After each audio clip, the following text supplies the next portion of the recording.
Hello दोस्तों, स्वागत है आप सभी के मेरे यूट्यूब चैनल में। दोस्तों, आज हम फिर से पढ़ने वाले क्लास 10th के मैथ चैप्टर नंबर 2। यानी कल भी हम लोग चैप्टर नंबर 2 पढ़े थे, उसके बारे में डिस्कस किए थे। फिर आज भी हम लोग चैप्टर नंबर 2 के बारे में डिस्कस करेंगे, क्योंकि अभी पूरा हमारा कंसेप्ट क्लियर नहीं हुआ है। ठीक है ना? तो चलिए फिर से हम लोग स्टार्ट करें। देखिए, कल क्या क्या पढ़े थे हम लोग, यहाँ पर पहले जान लेते हैं। ठीक है ना? कल हम लोग पढ़े थे बहुपद किसे कहते हैं। ठीक है ना? बहुपद, बहुपद। ठीक। उसके बाद पढ़े थे बहुपद के प्रकार, बहुपद के प्रकार। यानी धातु के आधार पर, धातु के आधार पर बहुपद। उसके बाद पदों के आधार पर, पदों के आधार पर धातु के आधार पर बहुपद और पदों के आधार पर बहुपद पढ़े थे। ठीक है ना? ठीक। उसके बाद हम लोग पढ़े थे बहुपद को कैसे पहचाने,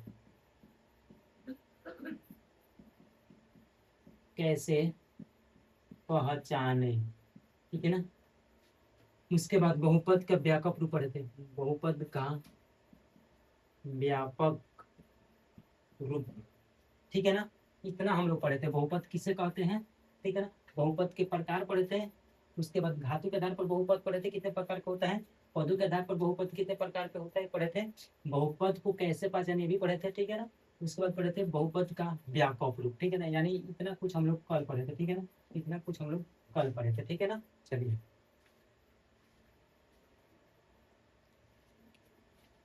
ठीक है।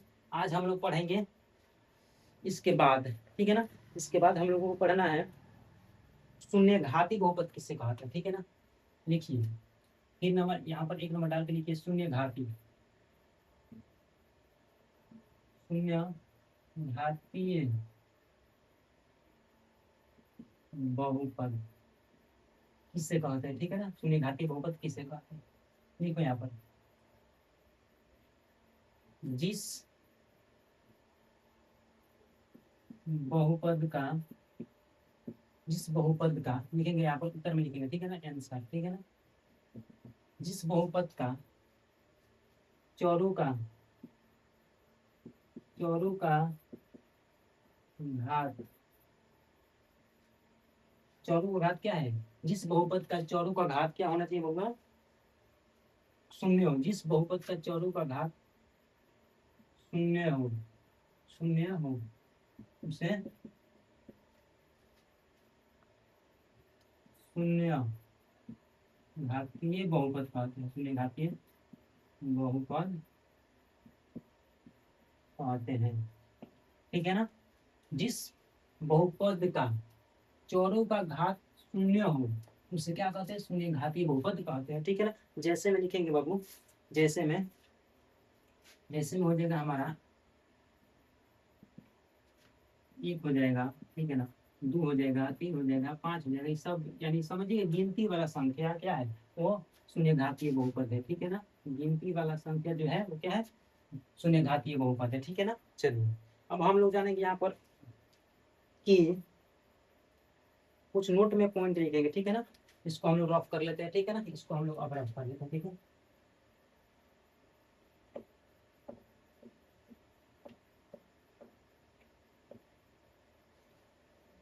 हम लोग नोट में कुछ डाल के लिखेंगे। यहाँ पर नोट में, नोट में कब लिखते हैं बाबू, जब कोई बात इंपॉर्टेंट होता है, उसी को हम लोग नोट में लिखते हैं। ठीक है? तो नोट में क्या लिखेंगे, लिखेंगे, लिखेंगे नोट में स्टार के तीन डाल के। ठीक है ना? नोट में लिखेंगे, फर्स्ट हमारा पॉइंट क्या है बाबू, कि रेखिक, रेखिक बहुपद का, रैखिक बहुपद का आलेख, आलेख सरल होता है। क्या है, तो सरल या सीधा होता है, सरल या सीधा होता है। ठीक है ना? अगर आपसे कोई पूछेगा कि रेखिक बहुपद का आलेख कैसा होता है, तो याद रखना होगा कैसा होता है, याद रखना कि सरल होता है। कैसे होता है, सरल या सीधा होता है। ठीक है ना? रेखिक बहुपद का आलेख कैसा होता है, ठीक है ना? तो याद रखना कि सीधा होता है। कैसे होता है, सीधा होता है। ठीक है ना? और उसके बाद द्विघात बहुपद की जानेंगे। ठीक है ना? ठीक है ना। फिर पॉइंट नंबर दूसरा लिखेंगे, ठीक है ना। द्विघात बहुपद का आलेख, आलेख कैसा होता है तो याद रखना कैसा होता है बबुआ। तो ये होता है आपका परवलयिक के रूप में होता है, अघोमुखी, ठीक है ना। अघोमुखी, अघोमुखी परवलय के रूप का होता है, ठीक है ना। द्विघाती बहुपद का आलेख अघोमुखी,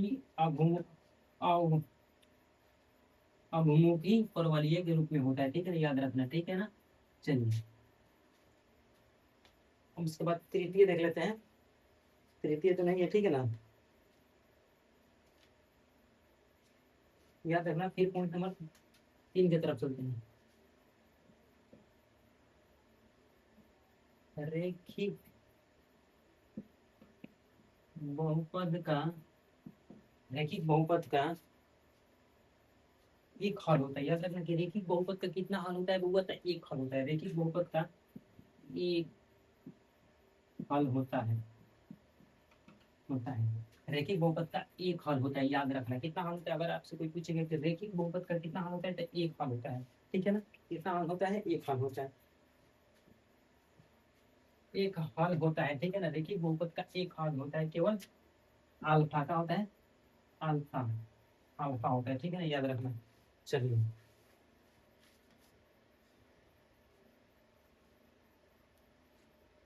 ठीक है ना। फिर हम लोग पॉइंट नंबर 4 की तरफ चलते हैं। रैखिक बहुपद का एक शून्यांक होता है, कितना होता है, एक शून्यांक, एक शून्यांक होता है, ठीक है ना, एक शून्यांक होता है, ठीक है। और वो भी केवल अल्फा होता है, ठीक है ना। रैखिक बहुपद का केवल एक शून्यांक होता है, वो भी अल्फा के रूप में होता है। क्या होता है, अल्फा के रूप में होता है, अल्फा के रूप में, ठीक है ना, अल्फा के रूप में होता है, ठीक है ना। चलिए ठीक है। अब लिखेंगे यहाँ पर पॉइंट नंबर 5 की तरफ चलते हैं। लिखेंगे द्विघात बहुपद के, द्विघात बहुपद का दो शून्य शून्यांक होता है, दो शून्यांक होता है। एक होता है हमारा अल्फा और एक बीटा होता है, याद रखना। एक अल्फा होता है, एक बीटा होता है, ठीक है ना। द्विघात बहुपद का दो शून्यांक होता है, कितना निकलता है शून्यांक, जब भी हम लोग द्विघात बहुपद बनाते हैं तो उसका शून्यांक कितना निकलता है, दो निकलता है। और रैखिक बहुपद का शून्यांक एक निकलता है, ठीक है ना। और द्विघात बहुपद का शून्यांक कितना निकलता है, दो निकलता है, एक अल्फा निकलता है, एक बीटा निकलता है, ठीक है ना। एक्स का मान दो निकलता है द्विघात बहुपद में, और रैखिक बहुपद में एक्स का मान कितना निकलता है, एक निकलता है, ठीक है ना। हम लोग चलेंगे पॉइंट नंबर 3 की तरफ, ठीक है ना। पॉइंट नंबर 3 थोड़ी, पॉइंट नंबर 6 की तरफ चलते हैं, ठीक है ना। पॉइंट नंबर 6, त्रिघात बहुपद, ठीक है ना। त्रिघात बहुपद, ये त्रिघात, त्रिघात बहुपद का तीन हल, अल्फा और बीटा तथा गामा, अतः गामा के रूप में होता है, होता है, ठीक है ना। त्रिघात, त्रिघात बहुपद का तीन हल अल्फा बीटा और गामा होता है, याद रखना, ठीक है ना। त्रिघात बहुपद जब भी हम लोग बनाएंगे तो उसका शून्यांक कितना निकलता है, तीन निकलता है। एक निकलता है अल्फा, एक बीटा, एक गामा, ठीक है ना। आज द्विघात बहुपद में दो गो निकलता है, एक निकलता है अल्फा, एक बीटा। आज रैखिक बहुपद में एक गुण निकलता है, केवल अल्फा निकलता है, ठीक है ना। अगर आपसे कोई पूछेगा कि रैखिक बहुपद में बबुआ शून्यांक कितना निकलता है, तब बोलना है कि एक निकलता है, केवल एक हल होता है, ठीक है ना। द्विघात बहुपद का दो हल होता है, ठीक है ना, यानी दो को शून्यांक निकलता है, एक अल्फा एक बीटा। त्रिघात के लिए बबुआ तीन होता है, ठीक है ना। कितना होता है, तीन होता है, एक निकलता है अल्फा, एक बीटा, एक गामा होता है, ठीक है ना। चलिए अब यहाँ पर हम लोग पढ़ेंगे कुछ फार्मूला, ठीक है ना, इसको आप लोग नोट कर लीजिए, ठीक है, नोट कर लीजिए फटाफट, फिर इसको हम लोग रफ कर लेते, ठीक है ना।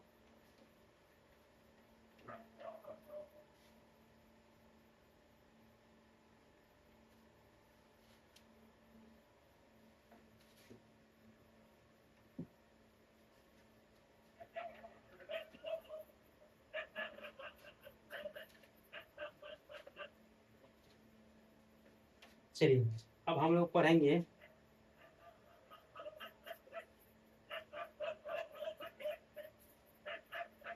बहुपद का घात किससे कहते हैं, ठीक है ना। क्या पढ़ेंगे इसके बाद, बहुपद का घात किससे कहते हैं, ठीक है ना, ये बहुपद का घात,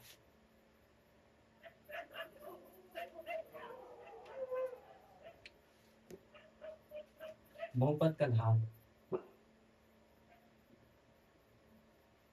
बहुपद का घात किससे कहते हैं, कहते हैं बहुपद का घात किससे कहते हैं, ठीक है ना। लिखेंगे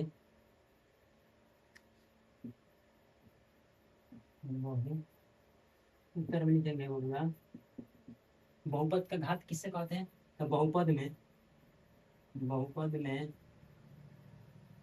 में चौरों का, बहुपद में चौरों का अधिकतम, अधिकतम, बहुपद में चौरों का अधिकतम घात ही बहुपद का घात कहलाता है, ठीक है ना। बहुपद में चौरों का अधिकतम घात ही बहुपद का घात कहलाता है। याद रखना कि बहुपद में जो सबसे अधिक घात होगा ना वही बहुपद का घात कहलाता है, याद रखना, ठीक है ना। बहुपद में चौरों का जो सबसे अधिक घात होगा वही बहुपद का घात कहलाएगा, ठीक है ना। जैसे यहाँ पर समझ लेते हैं, ठीक है ना, जैसे यहाँ पर समझ लेते हैं, जैसे में मान लीजिए यहाँ पर 4 हो गए, एक्स स्क्वायर प्लस के यहाँ पर 6x प्लस के 10 ठीक है ना। और इससे आपको पूछेगा कि यहाँ पर बहुपद में चौरों का अधिकतम घात ही बहुपद का क्या कहलाता है, घात कहलाता है। यहाँ पर क्या हो जाएगा, तो 3 हो जाएगा, क्या हो जाएगा, यहाँ पर 3 हो जाएगा, क्या हो जाएगा, 3 हमारा क्या हो जाएगा, घात हो जाएगा, 3 हमारा घात हो जाएगा, ठीक है। एग्जाम में क्वेश्चन कैसा मिलता है बब्बर देखने के लिए, यहाँ पर देखिए, देखिएगा एग्जाम में क्वेश्चन मिलेगा बहुपद, ठीक है ना, बहुपद, क्वेश्चन एग्जाम में कैसे मिलता है, बहुपद 2x स्क्वायर प्लस के 5 है ना, 2x स्क्वायर प्लस के 4x स्क्वायर, 4x के पावर 5 प्लस 10 में घात क्या होगा, क्या होगा, ठीक है ना। बहुपद इतने इतना में घात क्या होगा, यानी घात आपसे पूछा है ना, तो बहुपद में, बहुपद इतने इतने में घात क्या होगा, तब घात क्या होगा, यहाँ पर घात आपको क्या लिखना है कि बहुपद में जो सबसे अधिक घात रहेगा ना, बहुपद में जो सबसे अधिक घात रहेगा, यहाँ पर 5 है ना, इसका आंसर क्या हो जाएगा बाबू, 5 हो जाएगा, ठीक है ना। यानी यहाँ पर क्या करें, बहुपद में चौरों का अधिकतम घात ही बहुपद का घात कहलाता है। बहुपद में चौरों का अधिकतम घात ही बहुपद का घात कहलाता है। एग्जाम में क्वेश्चन मिलेगा कि बहुपद इतने इतने में घात क्या होगा, तो घात आपको क्या होगा, यहाँ पर जो सबसे अधिक घात रहेगा, यहाँ पर 2 है, यहाँ पर 5 है, तो 2 और 5 में कौन बेसी है, कौन ज्यादा है, तो 5 ज्यादा है, तो 5 आपका हो जाएगा बहुपद का घात, ठीक है ना। चलिए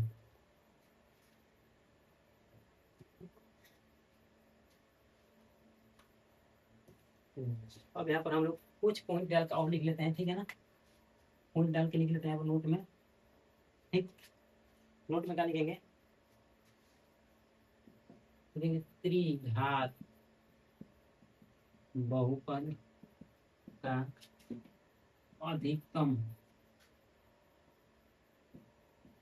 कम घात 3 होता है, 3 होता है, ठीक है ना।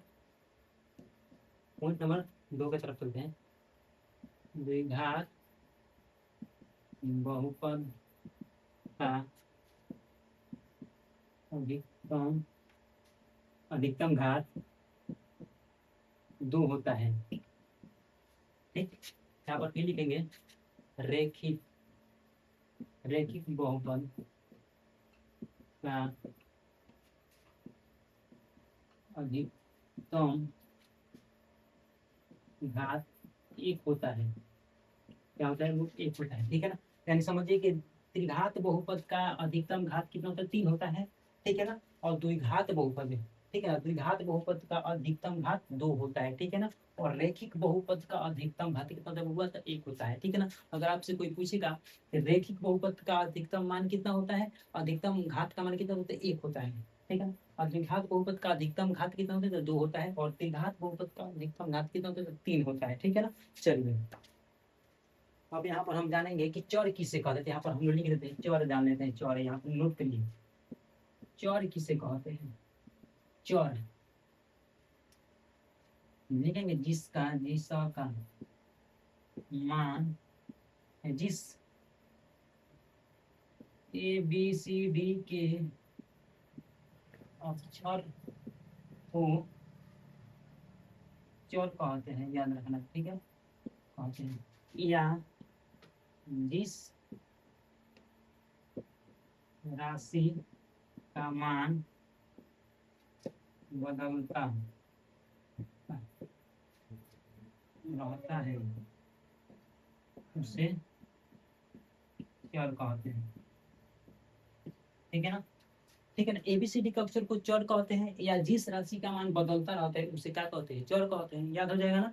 अगर आपसे कोई पूछेगा कि चौर किसे कहते हैं, चला तो बोलना है कि ABCD के अक्षर को चौर कहते हैं, और जिस राशि का मान बदलता रहता है उसे भी क्या कहते हैं? चौर कहते हैं, ठीक है ना। जैसे में मान लीजिए यहाँ पर जैसे में हो जाएगा आपका x 5x, ठीक है ना। यहाँ पर y हो जाएगा, ठीक है ना, बहुत हो जाएगा, EPC डाल देंगे, ठीक है ना, इत्यादि हो जाएगा, ठीक है ना। चलिए चलिए चलिए आगे बढ़िए। अब पढ़ेंगे अचर किसे कहते हैं, ठीक है ना। अचर, अचर लिख देते हैं यहाँ पर, अचर किसे कहते हैं, ठीक है ना। अचर यहाँ पर लिख देते हैं, ठीक है। अचर, अचर, अचर, अचर किसे कहते हैं, ठीक है ना। जिस राशि का मान नहीं बदलता है, नहीं बदल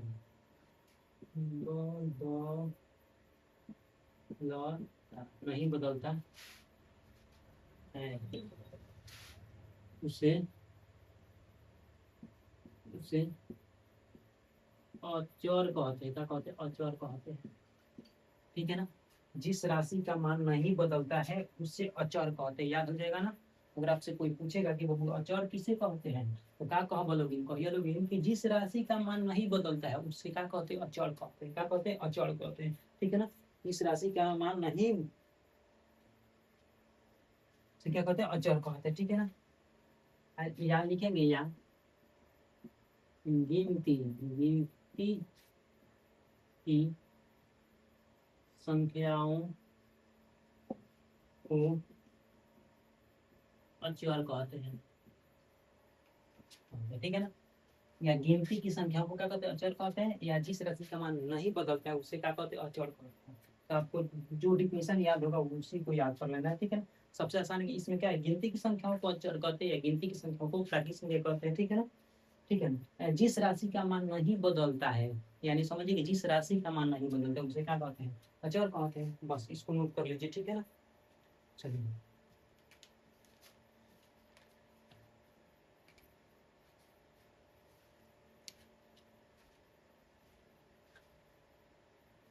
चलिए नोट करिए फटाफट, इसको हम लोग रफ कर लेते हैं, ठीक है ना।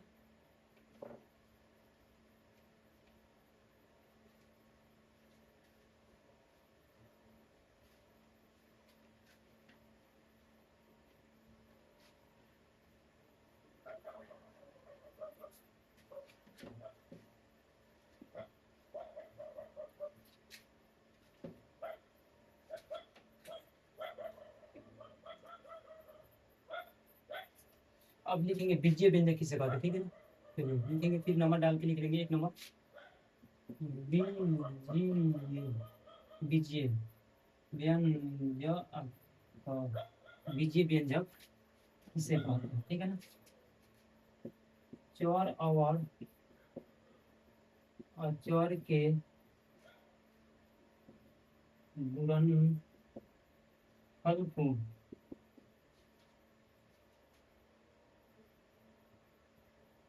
गुणनफल को बीजीय बीजीय व्यंजक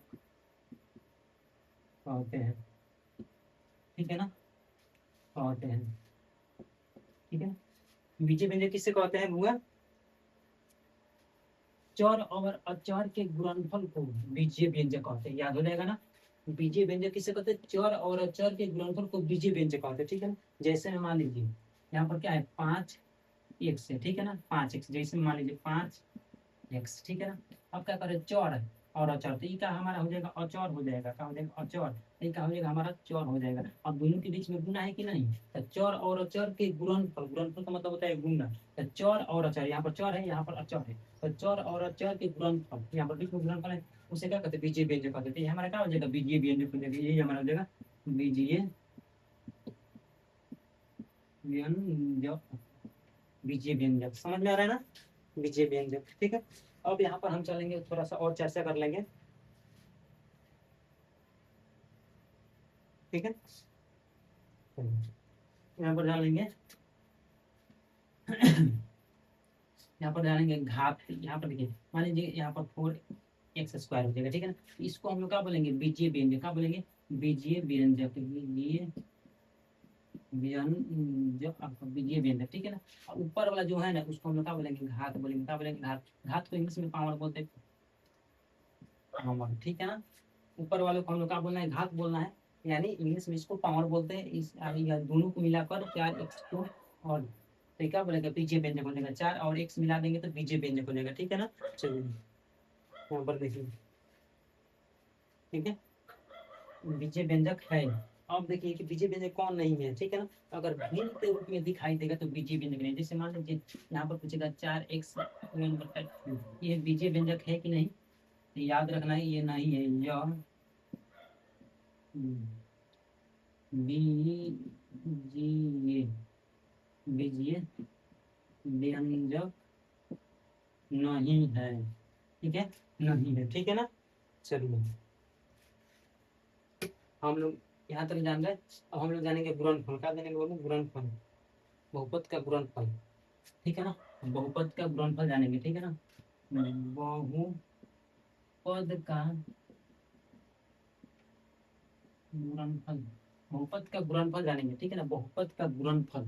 यहाँ पर देखिए, यहाँ पर 4x², ठीक है ना, यहाँ पर 4x², तो यहाँ पर गुणनफल कौन होगा, यहाँ पर देखिए, चर में जिस संख्या से गुना होता है ना, उसी को तो गुणनफल बोलते हैं। तो चर में किससे गुना हुआ है, 4 से गुना होता है, यही हमारा क्या हो जाएगा, गुणनफल हो जाएगा, क्या हो जाएगा, गुणनफल, 4 हो जाएगा, 4, ठीक है ना। यानी बहुपद का गुणनफल किसे कहते हैं, चर में जिस संख्या से गुना होता है उसी को गुणनफल बोलते हैं, ठीक है ना, उसी को क्या बोलते हैं, पूर्णांक बोलते हैं या गुणनफल बोलते हैं, ठीक है ना। चलिए या इसको हम लोग रफ कर लेते हैं, ये यहाँ तक समझ में आ गया। चलिए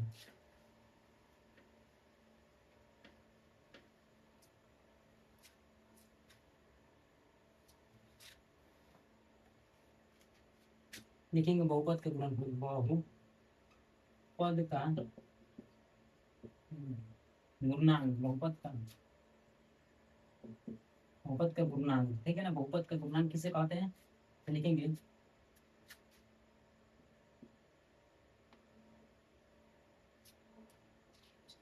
ठीक है ना, ठीक है। चर में जिस जिस संख्या से गुना होता है उसे गुणनफल, गुणनांक कहते हैं, ठीक है ना। चलिए चर में जिस संख्या से गुना होता है, गुना, उसी की तो गुणांक होता है, उसे क्या कहते हैं, गुणांक कहते हैं, याद हो जाएगा ना। जैसे मान लीजिए ऐसे बबुआ, जैसे लिखो या फटाक लिखो, जैसे, जैसे मान लीजिए कि 4x² है यहाँ पर, ठीक है ना।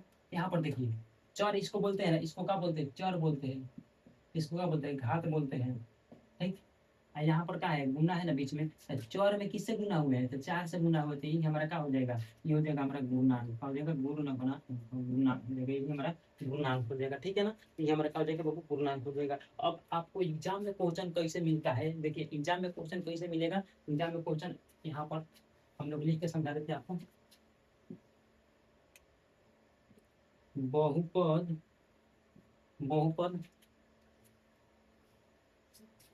बहुपद 5x² प्लस के 10x प्लस के मान लीजिए 20 है। बहुपद इतना में x² का गुणांक गुणांक क्या होगा, क्या होगा, ठीक है ना, क्या होगा। बहुपद 5x² प्लस के 10x प्लस के 20 में x² का गुणनांक है। x² का गुणनांक पूछे तो हम क्या बोले कि चर में जिस संख्या से गुना होता है ना वही हमारा गुणनांक हो जाता है। तो x² में किससे गुना हुआ है, तो सर 5 से हुआ है, गुना 5 से 5 तो हमारा हो जाएगा 5, हो जाएगा हमारा गुणनांक, ठीक है ना, समझ में आ रहा है ना, यही हमारा क्या हो जाएगा, गुणनांक हो जाएगा। यहाँ पर देखिए चर में जिस संख्या से गुना होता है उसी को तो गुणनांक बोलते हैं। तो चर में किससे गुना हुआ है, यहाँ पर 4 से हुआ है, 4 हमारा गुणनांक होगा। यहाँ पर बोले कि बहुपद इतना इतना इतना में x² का गुणनांक क्या होगा, x² यहाँ पर है ना, x² गुना क्या हो जाएगा, वो 5 हो जाएगा, ठीक है। फिर यहाँ पर क्वेश्चन देख लेते हैं, फिर क्वेश्चन देख लेते हैं। बहुपद बहुपद 2x² प्लस के 7x प्लस के 5 में x का गुणांक होगा, x का गुणांक होगा। तो यहाँ पर बहुपद 2x² प्लस के 7x प्लस के 5 में x का गुणांक, यहाँ पर क्या बोला है, x का गुणांक। तो आपको क्या करना है, अब आपको x वाला देखना है, ठीक है ना। x में किससे गुना हुआ है, तो यहाँ पर बोलेंगे सर 7 से गुना हुआ है, तो 7 हमारा हो जाएगा गुणांक, और देखो 7 हमारा हो जाएगा गुणांक, समझ में आ रहा है ना। यहाँ पर 7 हमारा हो जाएगा गुणांक, ठीक है ना। x के पूछा है तो x का गुणांक देखेंगे तो 7 हो जाएगा। यहाँ पर x² पूछा था तो x² का गुना क्या था, 5 था, तो 5 हो जाएगा, ठीक है ना। अब आपको समझ में आ रहा है ना, चलिए नोट कीजिए फटाफट, नोट कीजिए फटाफट, नोट कीजिए फटाफट। चलिए अब हम लोग जानेंगे रैखिक बहुपद के शून्यांक, ठीक है ना, रैखिक बहुपद। चलिए इसको हम लोग रफ कर देते हैं, ठीक है ना।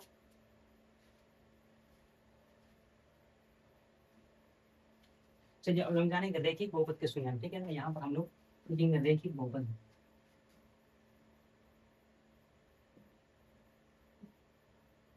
रैखिक बहुपद का शून्यांक, रैखिक बहुपद का शून्यांक, ठीक है ना। रैखिक बहुपद का शून्यांक पढ़ेंगे, ठीक है, रैखिक बहुपद का शून्यांक, ठीक है ना।